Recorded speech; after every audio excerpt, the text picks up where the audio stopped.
T'étais pourtant un super flic, merde. Arrête de déconner.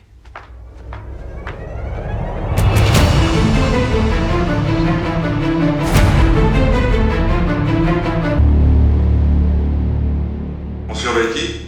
Il a une ex-copine dans le coin. Ça fait 1 an et demi qu'il ne l'a pas vue. Elle s'appelle Maria Maguire.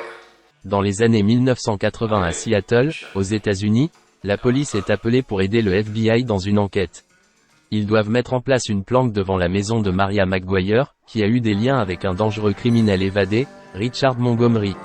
Les détectives Chris Lecce et Bill Reimers, ainsi que les détectives Colt Shank et Pismo, sont chargés de cette mission. Chris, fraîchement largué par sa femme, entre en contact avec Maria et se sent immédiatement attiré par elle. John Badham est connu pour être un réalisateur compétent plutôt qu'un auteur à part entière. Avec ce film, il livre l'un de ses meilleurs opus, basé sur un scénario astucieux et amusant.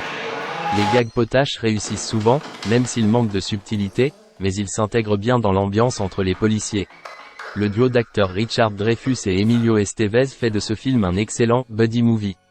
Le charme indéniable de Madeleine Stowe, qui joue ici son premier rôle au cinéma, ainsi que la performance d'Aidan Quinn en tant que méchant, apportent une réelle valeur ajoutée au film. John Badham raconte une histoire avec humour et tendresse pour ses personnages, dans les normes du genre. Le film mélange habilement plusieurs genres tels que le polar, la comédie, le buddy movie, et la romance, et le cocktail fonctionne très bien.